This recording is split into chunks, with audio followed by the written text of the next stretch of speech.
വരുന്ന നിയമസഭാ തിരഞ്ഞെടുപ്പിൽ ഒന്നിച്ചു നിന്ന് പ്രവർത്തിക്കാൻ UDF ധാരണ ഉണ്ടായതായി റിപ്പോർട്ട്.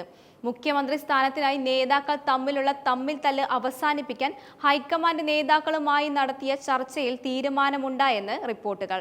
നിയമസഭാ തിരഞ്ഞെടുപ്പിൽ സംസ്ഥാനത്ത് UDF 100 സീറ്റുകൾ പിടിക്കുമെന്നും ഹൈക്കമാൻഡ് നേതാക്കളുമായുള്ള ചർച്ചയിൽ പ്രതിപക്ഷ നേതാവ് VD സതീശൻ അഭിപ്രായപ്പെട്ടു.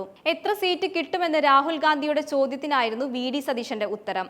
മുഖ്യമന്ത്രിയാകാൻ താനില്ലെന്നും സതീശൻ ദേശീയ നേതാക്കളെ അറിയിച്ചു. അതെന്താണെന്ന് സതീശനോട് രാഹുൽ ചോദിച്ചു. മുഖ്യമന്ത്രിയാകാൻ യോഗ്യരായ പലരും ഈ യോഗത്തിൽ തന്നെ ഇരിപ്പുണ്ടെന്നും മറുപടി. കോൺഗ്രസിന് ഒറ്റയ്ക്ക് എത്ര സീറ്റ് കിട്ടുമെന്ന് രാഹുൽ ഗാന്ധി ചോദിച്ചപ്പോൾ പരമാവധി 65 എന്ന് സതീശൻ പറഞ്ഞു. 90-ലധികം സീറ്റുകളാണ് കോൺഗ്രസ് മത്സരിക്കുന്നത്. 21 സീറ്റുകൾ ഇപ്പോൾ തന്നെ കോൺഗ്രസിനുണ്ട്.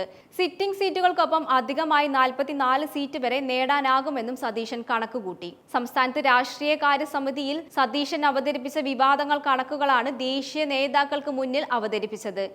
A, B, C എന്നീ 3 ക്ലാസുമായി നിയമസഭാ മണ്ഡലങ്ങളെ തിരിച്ചാണ് പ്രവർത്തിക്കാൻ ഉദ്ദേശിക്കുന്നതെന്നും സതീശൻ യോഗത്തിൽ പറഞ്ഞു. C ക്ലാസിനെ B ക്ലാസ് ആക്കാനും B-യെ A ആക്കാനും പരമാവധി ശ്രമിക്കുമെന്നും അദ്ദേഹം പറഞ്ഞു. എന്നാൽ ഇങ്ങനെ തരംതിരിവ് വേണ്ടെന്നും എല്ലാ മണ്ഡലങ്ങളിലും വിജയിക്കണമെന്ന ഒറ്റ ലക്ഷ്യത്തോടെ പ്രവർത്തിക്കണമെന്നുമായിരുന്നു രാഹുലിന്റെ മറുപടി. പാർട്ടിയിൽ നയങ്ങൾക്കെതിരെ ആരും സംസാരിക്കാൻ പാടില്ലെന്ന പാർട്ടി അധ്യക്ഷൻ മല്ലികാർജുൻ ഖാർഗെ നേതാക്കളോട് പറഞ്ഞു.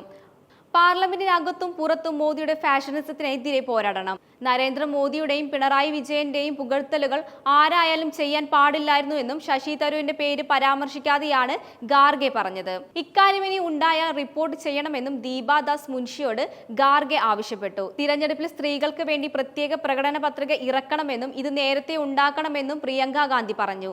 അംഗനവാടി ജീവനക്കാർക്കും ആശാ വർക്കർക്കുമായി ഈ പ്രകടന പത്രികയിൽ മുൻതൂക്കം ഉണ്ടായിരിക്കണമെന്നും പ്രിയങ്ക നിർദ്ദേശിച്ചു. കഴിഞ്ഞ തവണ നിയമസഭാ തിരഞ്ഞെടുപ്പിൽ സംഭവിച്ചത് ഇത്തവണ ഉണ്ടാകരുതെന്നും രാഹുൽ ഗാന്ധി പറഞ്ഞു. കേരളത്തിലെ ജനങ്ങളോട് നീതി പുലർത്തണം.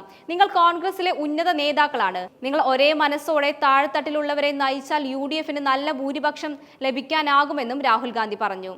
നമ്മൾ ഒറ്റക്കെട്ടായി നിൽക്കണമെന്നും പിണറായി സർക്കാരിനെ താഴെ ഇറക്കണമെന്നുമായിരുന്നു രമേശ് ചെന്നിത്തല യോഗത്തിൽ പറഞ്ഞത്. എല്ലാ സതീശൻ പറഞ്ഞ പോലെയാണെന്നും കേരളം തിരിച്ചു പിടിക്കണമെന്നും K സുധാകരൻ പറഞ്ഞു. പഴയ കാലത്തെ അപേക്ഷിച്ച് കേരളത്തിലെ കോൺഗ്രസിൽ ഇപ്പോൾ ഐക്യമുണ്ടെന്നും എന്നാൽ ജനം അത് വിശ്വസിക്കുന്നില്ലെന്നും നേതാക്കൾ പറഞ്ഞു. നേതാക്കളുടെ മാധ്യമങ്ങളോടുള്ള സംസാരം വഴി സംസ്ഥാനത്തെ കോൺഗ്രസ് ഐക്യമില്ലെന്ന പൊതുവികാരമുണ്ട്. ഐക്യപ്പെട്ടാൽ പോരാ, ഐക്യമുണ്ടെന്ന് പുറത്തറിയിക്കണമെന്നും നേതാക്കൾ പറഞ്ഞു. സ്ത്രീകൾക്ക് നിയമസഭയിൽ അർഹമായ പ്രാതിനിധ്യം ഉണ്ടാക്കണമെന്നും ബിന്ദു കൃഷ്ണ, JB മേത്ത, ഷാനിമോൾ ഉസ്മാൻ എന്നിവർ ആവശ്യപ്പെട്ടു. എത്രമാത്രം പ്രാതിനിധ്യമാണ് ഉദ്ദേശിക്കുന്നതെന്ന് രാഹുൽ ചോദിച്ചു. 33% സംവരണം സ്ഥാനാർത്ഥി പട്ടികയിൽ ഉണ്ടാകണമെന്ന് വനിതാ നേതാക്കൾ പറഞ്ഞു.